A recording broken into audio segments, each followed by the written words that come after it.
السلام علیکم رحمۃ اللہ وبرکاتہ۔ میں آپ کا اپنا پیارا دوست اسرائیل خان پھر سے حاضر ہوا ہوں the real history RH channel لے کر سلطان صلاح الدین ایوبی کی داستان۔ امید ہے آپ کو یہ کہانی اچھی لگتی ہوگی۔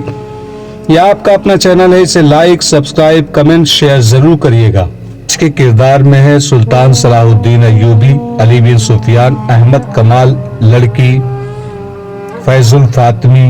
شہر سے 4-5 میل دور فرعونوں کے وقتوں کی ایک بہت ہی وسیع و عریض اور بھول بھلیوں جیسی عمارت کے کھنڈر تھے۔ ان کے متعلق لوگ بہت سی ڈراؤنی باتیں کیا کرتے تھے کہ عمارت کے اندر ایک بلند چٹان ہے۔ اس چٹان کو کاٹ کر بہت سے کمرے اور ان کمروں کے نیچے بھی کمرے بنے ہوئے تھے۔ ان کے اندر وہی جا کر واپس آ سکتا تھا جو ان سے واقف تھا۔ بہت مدت سے کسی نے ان کھنڈروں کے اندر جانے کی جرات نہیں کی تھی۔ مشہور ہو گیا تھا کہ اندر جنوں بھوتوں کا بسیرا ہے، اندر سانپوں کا بسیرا تو ضرور ہی تھا۔ سانپوں کے ڈر سے کوئی اس کھنڈر کے قریب سے بھی نہیں گزرتا تھا۔ بڑی خوفناک کہانیاں سنی اور سنائی جاتی تھی۔ اس کے باوجود یہ 4 آدمی جو لڑکی کو اغوا کر کے لے گئے تھے ان کھنڈروں میں داخل ہو گئے، اور داخل بھی اس طرح ہوئے جیسے یہی ان کا گھر تھا۔ غار نما کمرہ غلام گردشوں اور اندھیری گلیوں میں سے بغیر رکے گزرتے گئے۔ آگے مشالوں کی روشنی تھی، ان کے قدموں کی آہٹوں سے چمگادڑ اڑتے اور پھڑپھڑاتے تھے۔ چھپکلیاں اور رینگنے والی کئی چیزیں ادھر ادھر بھاگتی پھر رہی تھی۔ اندر مکڑیوں کے جالے اور کائی بھی تھی۔ وہ چٹان میں بنے ہوئے ایک کمرے میں داخل ہو گئے۔ وہاں ایک آدمی مشال لیے کھڑا تھا جو ان کے آگے آگے چل پڑا۔ آگے سیڑھیاں تھی جو نیچے اترتی تھی۔ وہ سب نیچے اتر گئے اور ایک طرف چل پڑے۔ کچھ آگے جا کر مڑ کر ایک وسیع کمرے میں داخل ہو گئے۔ وہاں فرش پر بستر بچھا تھا، اس کے ساتھ بڑی خوشنما دری تھی۔ کمرہ سجا ہوا تھا۔ لڑکی کو بستر پر ڈال کر اس کے منہ سے کپڑا کھول دیا گیا۔ لڑکی غصے سے بولی، میرے ساتھ یہ سلوک کیوں کیا گیا ہے؟ میں مر جاؤں گی، کسی کو اپنے قریب نہیں آنے دوں گی۔ اگر تمہیں وہاں سے اٹھوا نہ لیا جاتا تو کل صبح تمہیں جلاد کے حوالے کر دیا جاتا۔ ایک آدمی نے کہا، میرا نام فیض الفاطمی ہے، تمہیں میرے پاس آنا تھا، باقی 2 کہاں ہیں؟ تم اکیلی کیسی پکڑی گئی ہو؟ رجب کہاں ہے؟ لڑکی مطمئن ہو گئی اور بولی، میں خدا کا شکر بجا لاتی ہوں جس نے مجھے بڑی بڑی خوفناک مصیبتوں سے بچا لیا۔ میں منزل پر پہنچ گئی ہوں۔ اس نے فیض الفاطمی کو رجب، حبسیوں، آندھی، 2 لڑکیوں کی موت اور احمد کمال کے ہتھے چڑھ جانے کی ساری رویداد سنا دی۔ فیض الفاطمی نے اسے تسلی دی اور ان 4 آدمیوں کو جو لڑکی کو اٹھا لائے تھے سونے کے 6 ٹکڑے دیے اور کہا، تم اب اپنی اپنی جگہ سنبھالو، میں تھوڑی دیر بعد چلا جاؤں گا۔ یہ لڑکی 3-4 روز یہیں رہے گی، میں رات کو آیا کروں گا۔ بعد جب اس کی تلاش ختم ہو جائے گی تو اسے لے جاؤں گا۔ 4 آدمی چلے گئے اور کھنڈر کے چاروں طرف ایسی جگہوں پر بیٹھ گئے جہاں سے باہر نظر رکھی جا سکتی تھی۔ فیض الفاطمی کے ساتھ ایک ہی آدمی رہ گیا جو مصری فوج کا کماندار تھا۔ اندر فیض الفاطمی اپنی کامیابی پر بہت خوش تھا اور 2 لڑکیوں کی موت کا اسے غم بھی تھا۔ اسے رجب کے انجام کا بھی علم نہیں تھا۔ اس نے کہا، رجب کو وہاں سے نکالنا ضروری ہے۔ اس نے علی بن سفیان اور صلاح الدین ایوبی کے قتل کا کچھ انتظام کیا تھا جس کا مجھے بھی علم نہیں کہ کیا تھا۔ اس نے غالباً فدائیوں سے معاملہ طے کیا ہے۔ یہ دونوں قتل اب بہت ضروری ہو گئے ہیں۔ اب ہمیں کوئی نیا منصوبہ بنانا ہے۔ میں دوسرے ساتھیوں سے بات کر کے تمہیں کل بتاؤں گا۔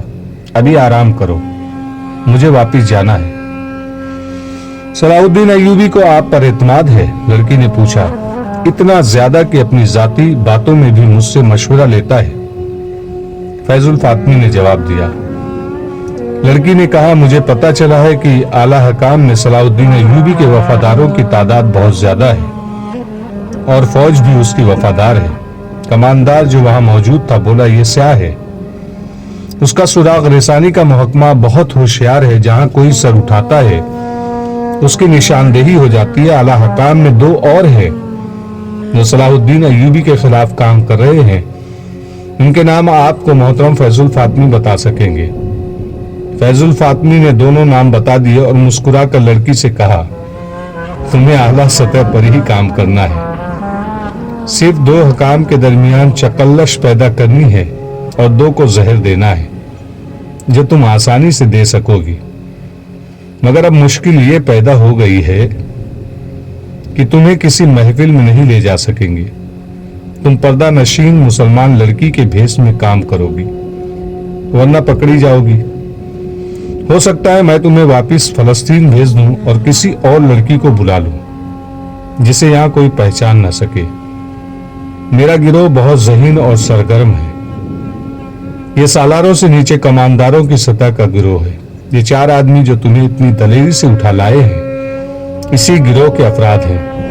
ہم نے ایوبی کی فوج میں بے اطمینانی پھیلانی شروع کر دی ہے۔ قوم اور فوج کو ایک دوسرے سے منتفر کرنا ضروری ہے۔ اس وقت صورتحال یہ ہے کہ شامی اور ترک فوجی مصری عوام میں اپنے اچھے سلوک، کردار اور لڑنے کے جذبے کی بدولت بہت مقبول ہیں اور عزت کی نگاہ سے دیکھے جاتے ہیں۔ سوڈانیوں کو شکست دے کر انہوں نے شہریوں کے دلوں میں عزت کا اضافہ کر لیا ہے۔ ہمیں فوج کی اس عزت کو مفروغ کرنا ہے۔ سالاروں اور دیگر فوجی حکام کو رسوا کرنا ہے۔ اس کے بغیر ہم صلیبیوں اور سوڈانیوں کی کوئی مدد نہیں کر سکیں گے۔ باہر کا حملہ ناکام رہے گا، فوج اسے کامیاب نہیں ہونے دے گی، تم فوج کا ساتھ دے گی۔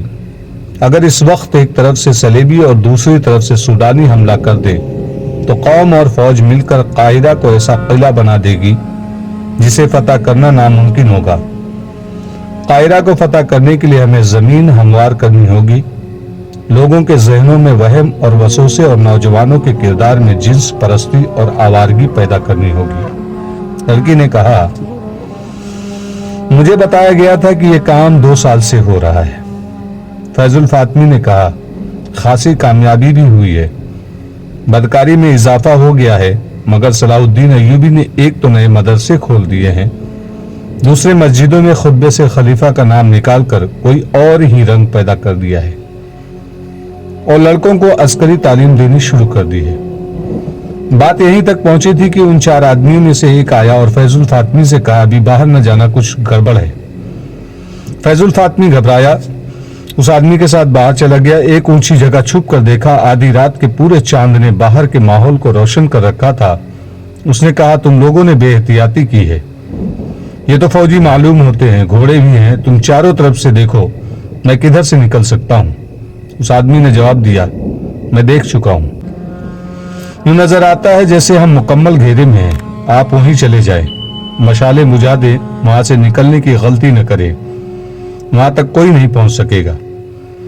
فیض الفاطمی خنڈروں میں غائب ہو گیا اور یہ آدمی جو پہرا دے رہا تھا بلند جگہ سے اتر کر اندر کو جانے کی بجائے دیواروں کے ساتھ ساتھ چھپتا باہر نکل گیا۔ باہر کا یہ عالم تھا کہ 50 کے قریب پیادہ فوجی تھے اور 20-25 گھوڑوں پر سوار تھے۔ انہوں نے سارے خنڈر کو گھیرے میں لے لیا تھا۔ یہ پہرے دار ان تک گیا اور ایک فوجی سے پوچھا، علی بن سفیان کہاں ہے؟ اسے بتایا گیا تو وہ دوڑتا ہوا گیا۔ اس دستے کی کمان علی بن سفیان خود کر رہا تھا، اس کے ساتھ احمد کمال تھا۔ پہرہ دار نے انہیں کہا، اندر کوئی ایسا خطرہ نہیں، آپ کے ساتھ 2 آدمی بھی کافی ہیں، میرے ساتھ آئے۔ یہ پہرہ دار ان 4 آدمیوں میں سے تھا جنہوں نے لڑکی کو اغوا کیا تھا۔ علی بن سفیان نے 2 مشالیں روشن کرائی، احمد کمال اور 4 عسکریوں کو ساتھ لیا، 2 کے ہاتھوں میں مشالیں دی، سب نے تلواریں نکال لی اور اس آدمی کے ساتھ خنڈر میں داخل ہو گئے۔ انہوں نے دیکھا کہ کوئی آدمی کسی طرف سے آیا اور دوڑتا ہوا اندر کی طرف چلا گیا ہے۔ علی بن سفیان کے رہنما نے کہا، یہ ان کا آدمی ہے، وہ اندر والوں کو خبردار کرنے چلے گیا ہے، آپ تیز چلیں۔ وہ سب دوڑ پڑے۔ اگر یہ لوگ رہنما کے بغیر ہوتے تو ان بھول بھلیوں میں بھٹک جاتے یا ڈر کر وہاں سے بھاگ آتے۔ رہنما کے ساتھ وہ بڑی اچھی رفتار سے جا رہے تھے۔ کسی طرف سے ایک اور آدمی دوڑتا آیا، اس کی انہیں یہ آواز سنائی دی، میں ادھر جا رہا ہوں، تیز چلو۔ یہ رہنما کا ساتھی تھا۔ وہ اس چٹانی کمرے میں پہنچ گئے جس سے سیڑھیاں نیچے اترتی تھی۔ نیچے سے انہیں آوازیں سنائی دی، ہمارے ساتھ دھوکا ہوا ہے، یہ دونوں ان کے آدمی ہیں۔ پھر تلواریں ٹکرانے کی آوازیں سنائی دی اور یہ آوازیں بھی آئی، اسے بھی ختم کر دو، یہ گواہی نہ دے سکے۔ علی بن سفیان اور احمد کمال مشال برادروں کے پیچھے دوڑتے پھلانگتے نیچے اترے۔ اس کمرے میں پہنچے تو وہاں خون بہ رہا تھا۔